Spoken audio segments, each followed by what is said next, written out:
Another post nga sa kaganapan ng kanilang shooting, inilabas na, yan na nga ngayon ang nagtitrending sa social media. Dahil para nga daw may sagutan ang nagaganap. Yan nga ang pa-holding hands picture ni Donnie Pangilinan at Bel Mariano na usap-usapan na ngayon.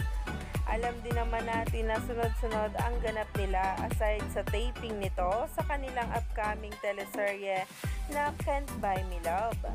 Dahil may mga music video din silang ginagawa. Narito nga ang nasabing post.